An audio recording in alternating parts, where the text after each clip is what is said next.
Well, hello, all my ugly brothers and sisters. Good to see you again. I was surprised at all the comments and the views on that introductory video. Appreciate that. I'm glad that doing this can bring back some good memories, or any memories, for those that kind of miss the good old days or, you know, whatever. But just gonna go back to like the formation of the platoon back in October of '03. I had been in the company since April of '02 and was a squad leader. And then in October of '03, we all kind of like came together into this one, hey, we're going to Iraq. Whoever wants to go, we volunteer. And then, of course, there was a lot of the soldiers that came in from basic or AIT and, just got put into the platoon, kind of out of the frying pan into the fire. So we did a lot of uh, training in Lampertheim, I think it was. Bring up in comments if you guys remember that. I think I got a picture somewhere of all of us in our Humvees and formation and stuff like that. And then of course Grafenveer, where we did those lanes with the Humvees and shooting at the targets and stuff like that. And had a couple mishaps if anybody remembers, the uh, the saw getting shot without the bipods out. So it kind of like went into the Humvee and almost went through the driver's head. Oops. That was something.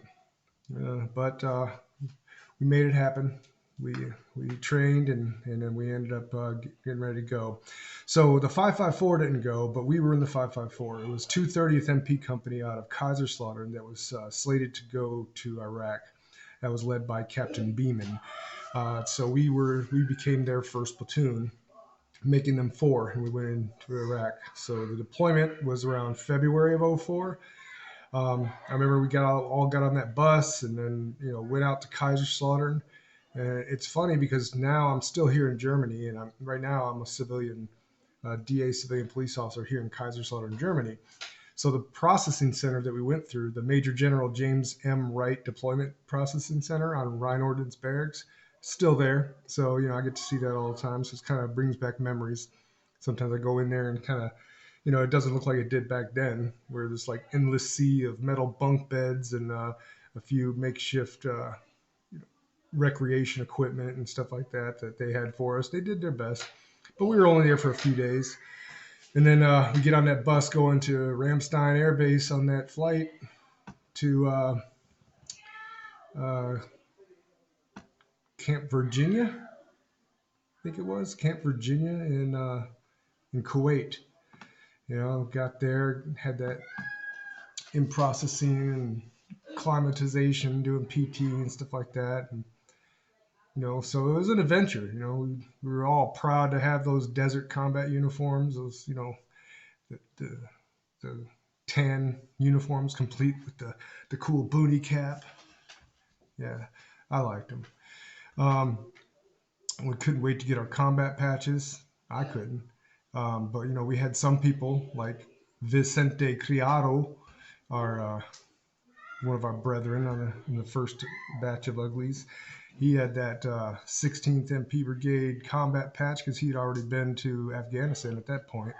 So he was looked up to a lot because he'd already been there and he knew what we were about to go into. So that 2 weeks in Camp Virginia, I remember going down in the bus to the shooting range and see all them rusted out cars on the side of the road left over from the first Desert Storm. That was pretty interesting. Um, Chow Hall was really good, and like to hear from all you guys on some of your memories of Camp Virginia. It's been a long time, but yeah, I do remember it being really hot, and but the coolest memory was getting on that C-130, that took us into the Baghdad International Airport.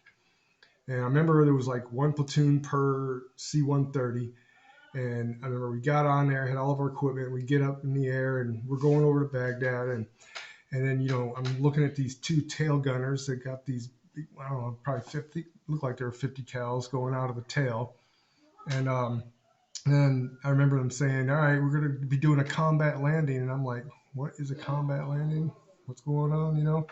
Well, turns out that, you know, at that time we had not secured all of the land that leads up to the airfield, so that you can't just do a, you know, nice, smooth, relaxed, you know, landing into the airport. So to keep safe from any kind of ground fire or rocket propelled grenades or whatever and blowing us up out of the sky, airplanes would go right up over the airfield and then do like that Bugs Bunny cartoon nosedive all the way down, and then at the last second go, you know, come up and then get a landing. Well, I didn't have that knowledge of that procedure at that time, so it was, you know, pretty pretty scary. I'm looking out the window and we just go into this nosedive. I'm like, oh damn, and it was just like a roller coaster. It just wasn't expected. And then, you know, the tail gunners are shooting out the back off the tails, I guess, suppressive fire or something like that. And then we landed into Baghdad International Airport and safely, and good on them pilots. Thanks for getting us there. Um, so that's where it all started. You know, had a couple 5-ton vehicles. We jumped up inside and they took us out to Tent City, our little tent city that thank God we did not spend too much time in, because we were lucky enough to be the first crew to get those air conditioned trailers. They put pad 12, I think it was, they put it on, where we were right across the street from this awesome chow hall. I swear, being on Baghdad International Airport in the midst of, you know, war and all that stuff like that, that was such an, I mean, we were spoiled. Once you get on that post, you got a chow hall right across the street where you can pretty much eat anything you want. Huge gym to work out on and have do whatever. And then you got this pad full of that famous chert rock. It's like a sea of chert rock that you would you walk into your hooch, but you'd sink down to your ankles and all these rocks that they had put down to keep the dust from flying up. But you know, we worked a lot at night. You know, we did the night shift. You know, MSR patrols and convoy escorts and stuff like that. So by the time we got back, we'd be in our hooch, air conditioned. As soon as the sun came up and it got to 125 degrees and comfortable. And being out there at night, it's cool. It's not hot at all out at night. So it worked out good there, except when the generators went out. Because, you know, we get to sleeping like a baby, and all of a sudden you just wake up in this pool of sweat because some reason they turned the generators off, or they went down for some maintenance reason or whatever. But that happened quite a bit, so that was you know, irritating.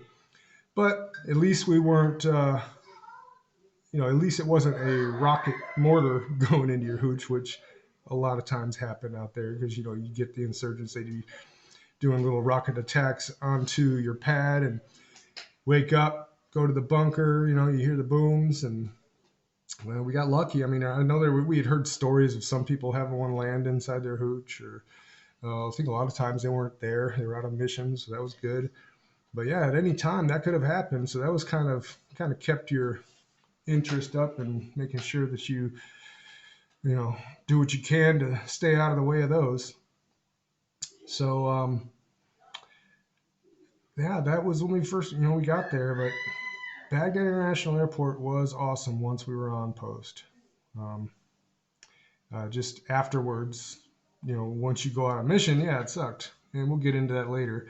But for this video, I want you guys to, I want to hear what your memories of going from training and Grafenwehr and Lampertheim, and going on the bus and getting ready for, you know, go for the airplane and going, and I want your memories of that big old deployment center we were in, because it's kind of fuzzy for me. I'd like to remember what kind of stuff did we do. I mean, was there, I think, I want to say it was, I know there was TV and movies and stuff, but I'm not sure what else there was. I just remember a whole bunch of bunk beds.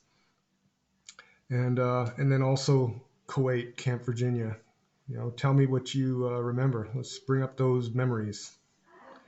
and I'll see you in the next video. We'll go from there, little by little, put the picture together.